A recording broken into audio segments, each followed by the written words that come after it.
Babe? Oliver?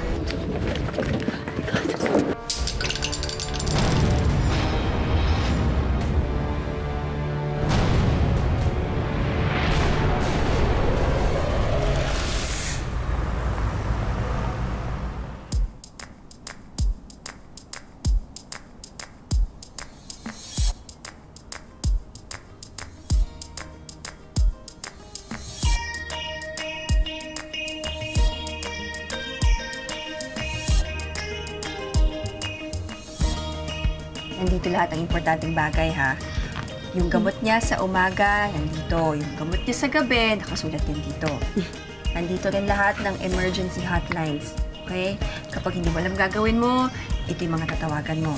Ha? Yung therapy sessions niya, huwag mo kakalimutan, ha? Nandito yung mga numbers, nandito lahat ng numbers ng doktor niya. Lahat nandito, ha? Apo, ate, gets ko na. Paulit-ulit ka na, malilate ka na sa flight mo. Ito pa pala. Alam ko, malalig ngayon, lalo na ngayon, ha? Ito yung comforter na gagamitin mo, ha? Lalo na pag malamig. Tapos nagluto pala ako ng paborito niyang sopas. Initin mo na lang, okay? Sonia, Yes, Mrs. Jones, do you need anything? you're free to go home now. You've already done your job. But Mrs. Jones... Let me see that kind face again. I may never see it again. Mrs. Jones, don't say that. Be with your family. Always remember, no matter what challenges come your way, you should always love yourself. Yes, Mrs. Jones. I will always remember that and I will do that.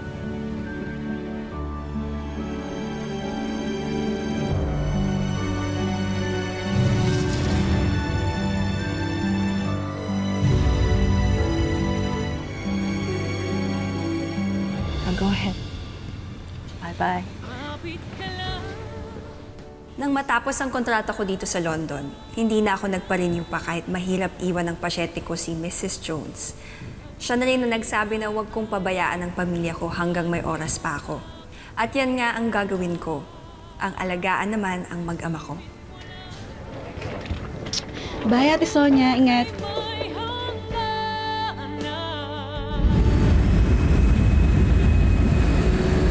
Ladies and gentlemen, we have just landed. Makalipas ang 6 na taong pagtatrabaho sa London bilang isang caregiver, uuwi na rin sa wakas si Sonia sa Pilipinas. Malaki-laki na rin kasi ang naipon niya para buhayin muli ang naluging negosyo noon ng kanyang mga magulang. Tuloy-tuloy na kaya ang magandang buhay na ilang taong din niyang pinangarap para sa sariling pamilya. Tungkol dyan ang ating kwento dito lang sa Tadhana.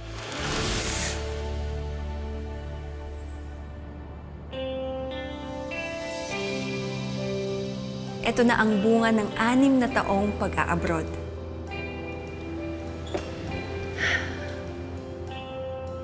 Nay, Tay, bulungan niyo naman si Papa Jesus dyan sa langit. Pakisabi sa kanya na sana tuloy-tuloy na yung success ng furniture shop natin. Para rin naman po to sa apo niyo. Ako, bawal talaga ang malas. Bawal, knock on wood, knock on wood. Bawal ang malas. Get out, get out, get out. Bawal. Malas, knock on wood. Good morning, Ma'am Sonia. Kayo talaga, ginaya niyo pa talaga ako, ah. Siyempre po, saya kami. Nako, salamat, Estoy Kokoy. Teka, nasan ba si Yaya Bel? Di po namin nakita eh. Nandito na ako! Dala ko na ang karyoka! At puto! Kain. Sarap naman. Sakto yung dating mo, tama. Magmerienda muna tayong lahat. Thank you, Ma'am. Thank you. Yes. Sarap naman ito. Oo, masarap. Bagong luto yan. Thank you. Ma'am Sonia, buti po. May lakas kayo ng loob na buksan ulit itong furniture shop. Salamat po at may trabaho ako, pati yung anak ko. Thank you, Ma'am. Alam niyo, para sa atin lahat din naman to. Tsaka, sino pa bang kukunin kong taga-ukit kung di yung paboritong taga-ukit ni Tatay? Thank you, Ma'am. Salamat po ulit. Teka, wala pa ba yung asawa ko? Hindi niyo ba siya nakita? Wala pa ba si Jasmine? Mami! Ay, ayan na! Ayan yung alaga ko! Hi, baby! Halika na, bilis! Mwah! Mami, tingnan mo! Na-perfect ko yung score ko kanina sa quiz! Wow naman! O, tinan mo. 10 over 10! Perfect! Galing-galing mo talaga. Manang-mana ka talaga sa akin. Galing-galing mo. Oh, Yaya. Diba? Tingnan mo Uwi naman na. yan. Ang galing mo naman. Tali-talino mo. Ang tunay kong kayamanan. Ang rason kung bakit ginagawa ko ang lahat ng to. Ang anak at asawa ko.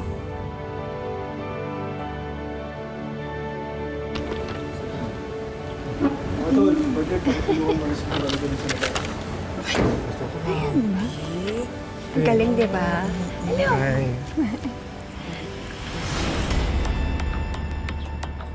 Oh! Sino nagbigay sa'yo ng chocolate? Si Mami Veronica po.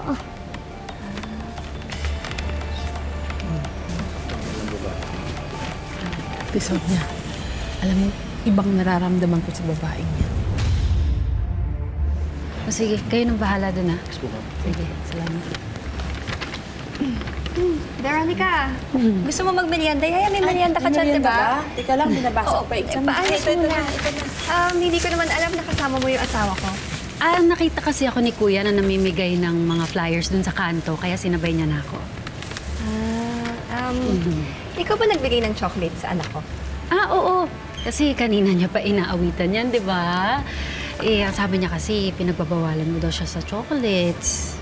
Bata naman, kaya pinagbigyan ko na. Bakit may problema ba? Meron. Yaya.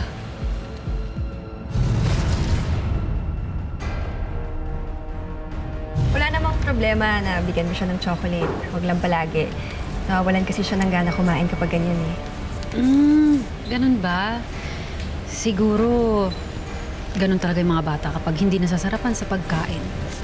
Aba naman, ang galing ng alaga ko. Hindi kaya, sarap-sarap kaya ng luto ng misis ko. Alam mo, gutom na nga ako. Sarap-sarap. Yaya! Ikaw? Quincy, Wait, Bakit?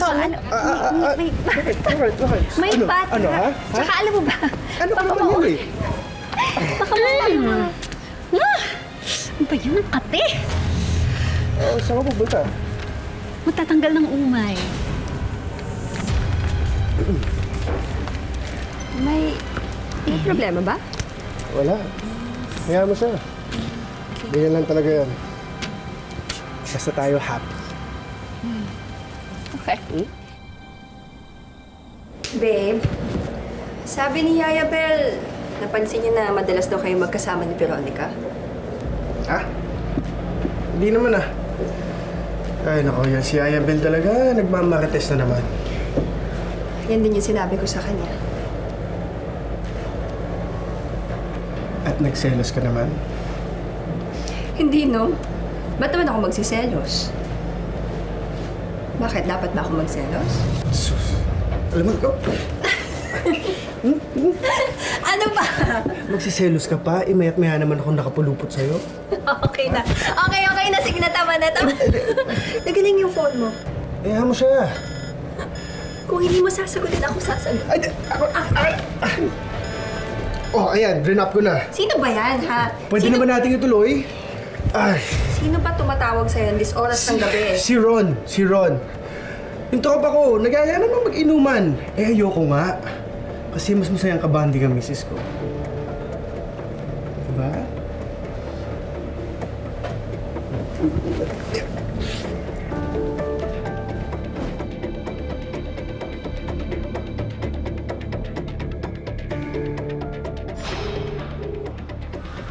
Manda ka talaga sa akin. Hindi ka sumasagot, ah.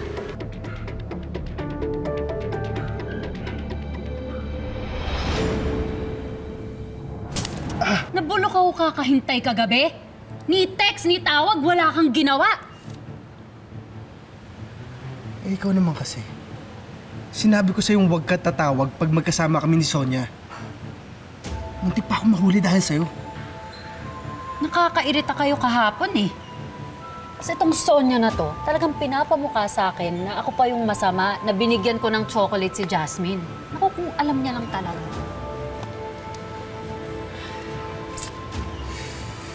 Ay, ako. Ang init naman ng ulo ng mahal ko. Paano ko ba mapapalamig yan? Gusto mo ba talaga akong pakalmahin?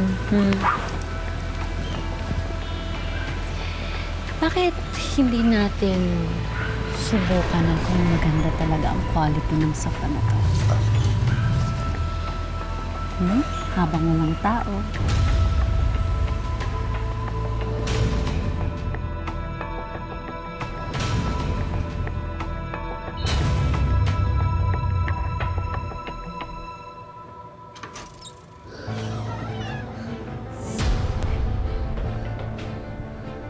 Mami. Mami. Mami. Jasmine, nandun, speed ka! Ano nangyayari sa'yo, Yaya? Tatawagan mo yung daddy mo, ha? Tatawagan ko yung daddy mo.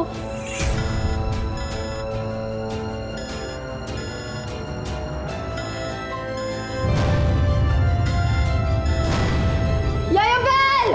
Saan ka ba, Oliver? Di ka sumasagot. Yaya Bell! Yaya Bell!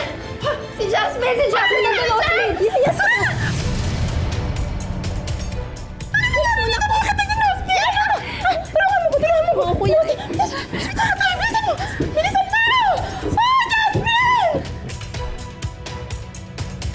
Ayoko sanang gastusin itong naipon kong pang tuition ni Jasmine. Pero priority kong masiguro ang kalusugan niya.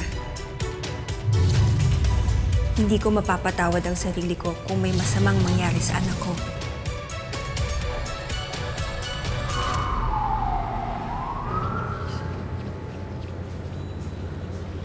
Pwedeng umupo ka muna. Na-stress ako sa'yo eh. Hindi kasi ako mapakali. Hindi sumasagot si Oliver sa akin. Te, kumalma ka. Magiging okay din si Jasmine. Tsaka yung asawa mo, alam niya na kung anong tama at mali. Dito ka. Ano ibig mong sabihin?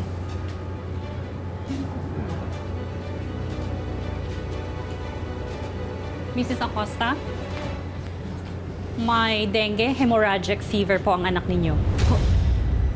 At based sa blood results, hindi po kayo pwedeng mag-donate ng dugo para sa kanya. Magkaiba po kayo ng blood type. Type AB po kayo, type O naman si Jasmine. Kung sakali po ba, makakakuha tayo ng medical history ng adopted daughter nyo? Dok, teka lang ha. Hindi ko po kasi kayo naiintindihan eh. Hindi po adopted si Jasmine. Anak ko po siya. Ako po mismo yung nagsilang sa kanya. Tsaka, yung asawa ko, yung tatay ni Jasmine, type O naman siya eh. Kahit na type O rin ang asawa ninyo, dapat po type A o AB lang ang magiging blood type ni Jasmine. Diyos ko, paano nangyari to? Ang batang inalagaan at pinalaki ko ng ilang taon, hindi ko pala anak?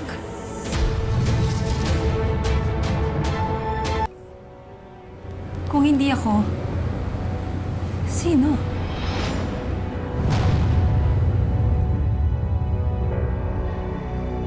Jasmine!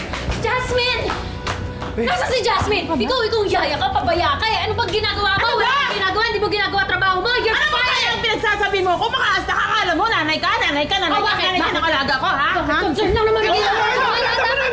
Veronica! Tumigil ka nga! Dito ang tamang lugar para makipag-away! Usapang pamilya to, Veronica. Pwede ba umalis ka na? Oo, umalis ka na. Nasaan ba si Jasmine? Nasama ako na po. Nasa kwarto. Naka-confine muna siya ngayon. Pero mabuti naman yung lagay niya. Nasama ako na po. Yaya, Sasama ako. Hindi dapat malaman ni Oliver ang tungkol kay Jasmine. Alam kong masasaktan siya. Maghahanap muna ako ng kasagutan. Gagawin ko ang lahat, wag lang masira ang pamilya ko. Kailangan kong mahanap ang tunay naming anak.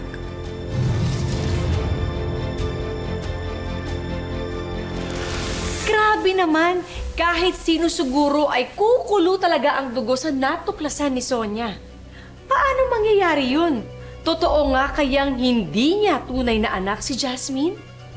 Eh kung totoo man, nasaan ang tunay na anak ni Sonia?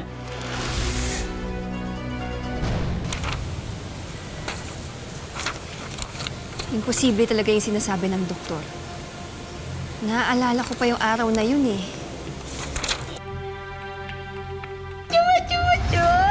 Cute naman! Patingin niya. Ay! Kamukha ni Kuya. Walang nakuha sa'yo. Yaya, tingnan mo nga, parang umihi na ata. Ay, Pinya! Ingat. Sus. Ay, parang nga. Basa ng patang baby. Ay, ito may balat sa kanang hita. Wala ka kay mama, no?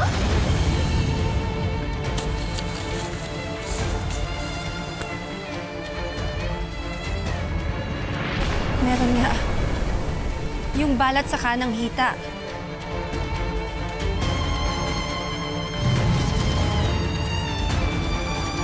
Jasmine! Jasmine, kainin mo to! Talaga tong batang to eh. Mami, pinipilit ako ni Yayang kumain. Ayaw ko nga eh. Gusto ko chocolate. Sinabi na hindi pwede. Kainin mo muna tong kanin mo. Anak, pwede kang kumain kapag magaling ka na. Buti pa si Mami Veronica. Ang ganito na lang, anak, ha? Kapag magaling ka na, bibilang kita ng isang box ng chocolates. Okay ba yon? O sige na, kumain ka na. Sabi ko sa'yo, te, naagawan ka na ni Veronica ng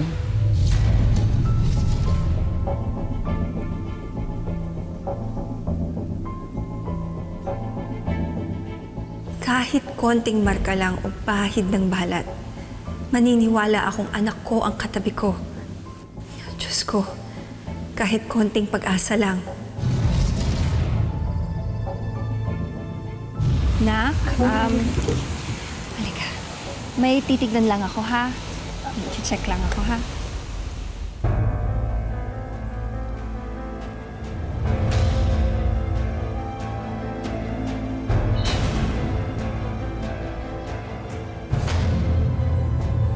Yaya Bel, hindi pa may balat si Jasmine nung pinanganak siya?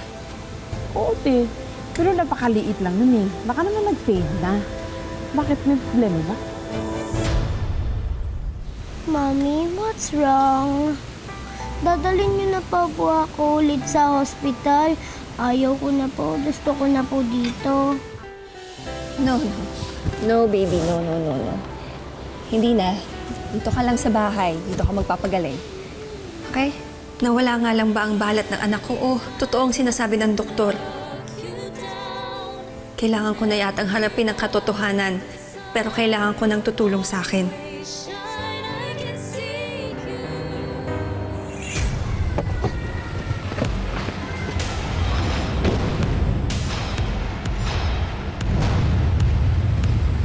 Insan, alarma ako sa text mo.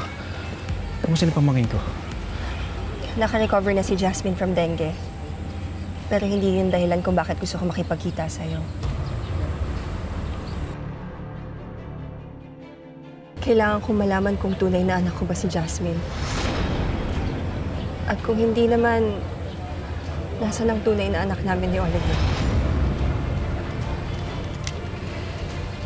Nalaman ko dahil sa blood type. Imposible daw na maging anak ko si Jasmine. Alam na ba ito ni Oliver? Hindi ko pa nasabi sa kanya.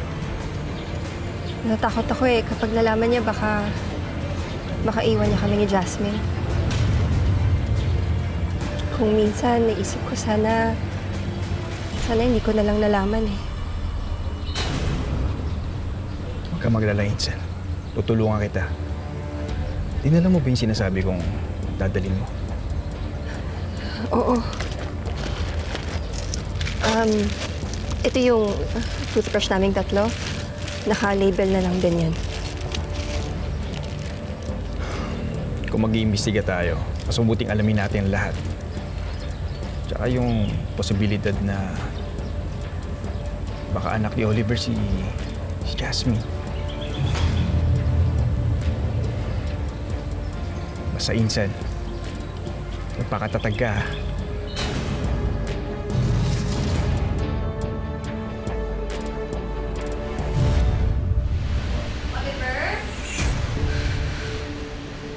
Oliver, nandito ka ba? Babe?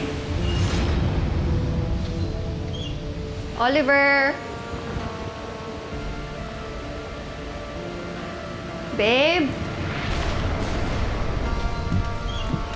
Babe?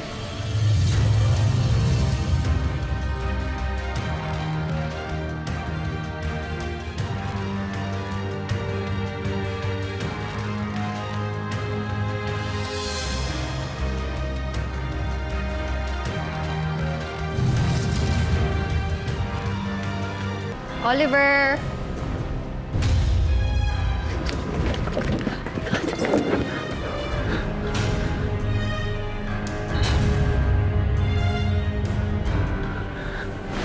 Akala ko ba mamaya pa uwi ang misis mo? Abay, malay ko ba? Uy, yung bag ko nandun. Kunin mo. Please. Kay Veronica to ah.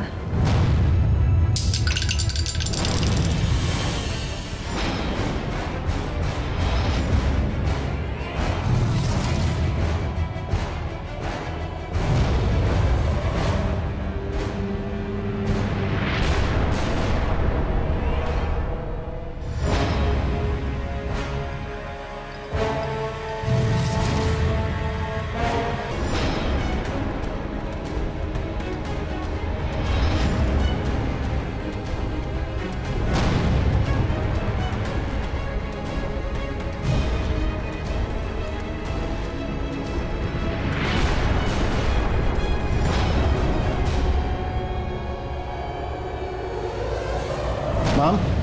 Ma'am Sonia? Ma'am, may naghahanap po sa inyo sa labas. Okay, sige, tara. Sige po.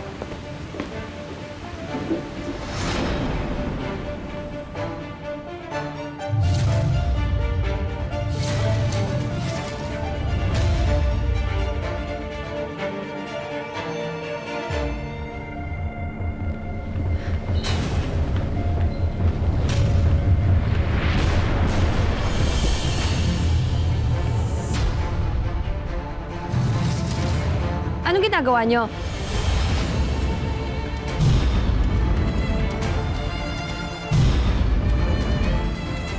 Anong ginagawa nyo? Babe. May sinusukat lang kaming order ni Veronica. Di ba? Oo, may malaki kasing order. Tinignan lang namin kung kasya. Sige, mauna na ako.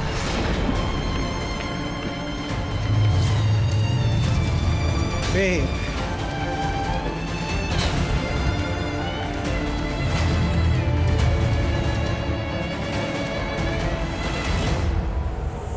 Another one, gusto mo pa? Babe. Mami! Mami, tara, kain tayo ng chocolate. Maraming pasalubong sa akin si Mami Veronica. Deserve naman niya kasi gumaling naman agad siya sa sakit niya, di ba? Di ba, baby? Tara, Mami. Saglit lang ah. Hello? Hello, Insan. May result na yung DNA test. Ano ang resulta? Nag-match sila ni Oliver. Anak ni Oliver si Jasmine. Anak ng asawa mo sa iba, si Jasmine.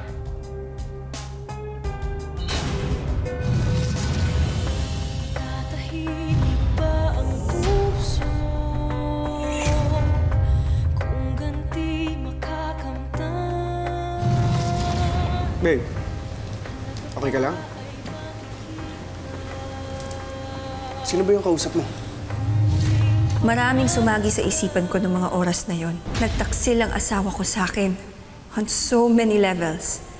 Kung anak niya si Jasmine, alam din kaya niya kung sino at nasaan ang tunay kong anak? At kung oo,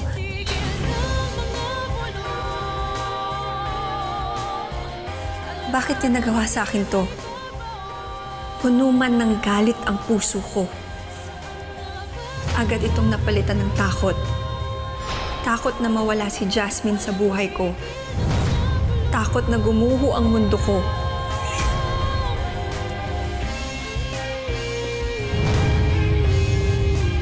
Pero hindi pa rin ako titigil sa paghahanap ng kasagutan at ng katotohanan. Parang pinagsakluban ng langit at lupa si Sonia sa sunod-sunod na revelasyong nalaman niya. Ano kaya ang sunod niyang gagawin? At kaninong anak si Jasmine? Yan ang dapat niyong abangan sa susunod na Sabado dito lang sa Tadhana. Happy Mother's Day po sa lahat ng mga nanay at sa mga tumatayong nanay sa inyong buhay. Mga kapuso, ako po si Marian Rivera. O yung pala! Tama na! Ano ba? Tama na! Nasaan na ba kasi yung down payment? Lintek! Makaalis na nga!